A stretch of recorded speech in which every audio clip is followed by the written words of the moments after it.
Leng Solomon inong vantil gilo nu onoskilis abor gima alha do zo zo chun abana koine hi vam tin aban thil ho chu ain ko kita na hi chupeta chun lagau phalo vantil gilo Osmodius kitipa chu ong walu tai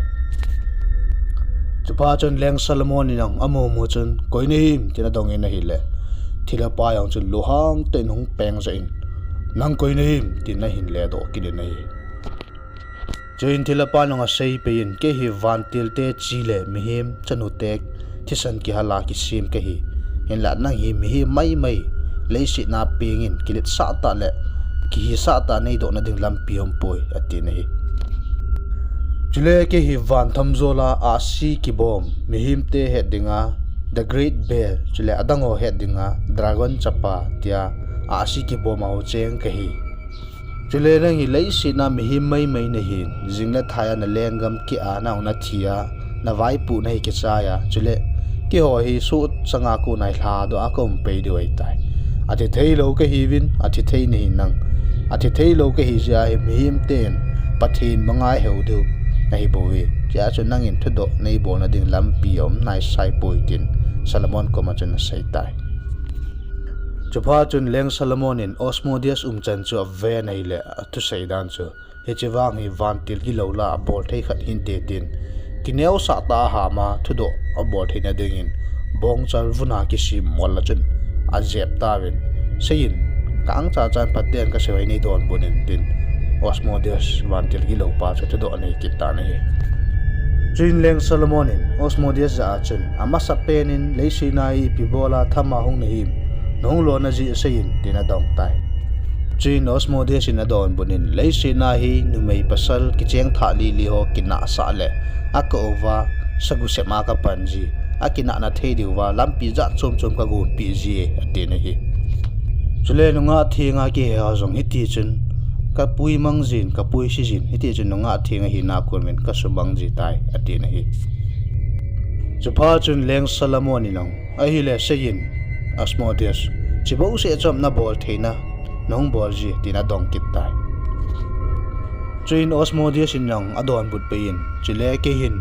upa kim khan hi ka pui sekinen hiti chun mi ji mi sa ka dei cha sain mi ji ta kalum khom sain chi chun cha zum hu na ding in chon sit len ta ta mi tha na the yang ka bol ro sa ji ati na hi chupha chun Leng Solomon ni long gel do pein o hi chi vantil gi lo hi dan he adani kapa Leng David puisia mi ji mi cha ta jon sa mi tha sa pa chu ati tai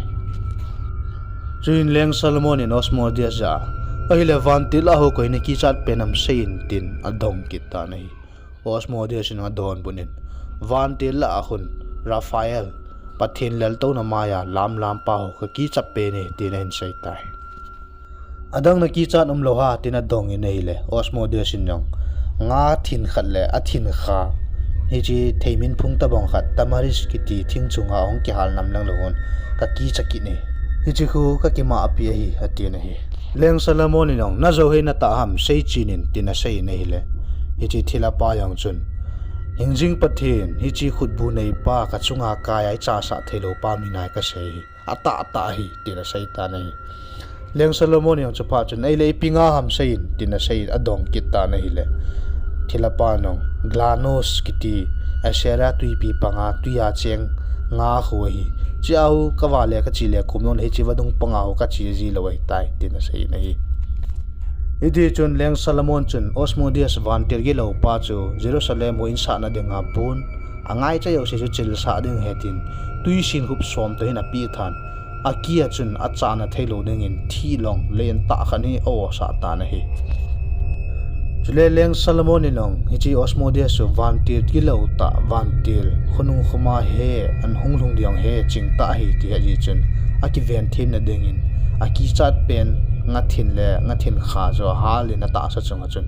hedi chun na to sa ven le Jerusalem ho in sa na dinga bo na ngai che yo si cha chil chai ta ka chun a hian ta ve ne hi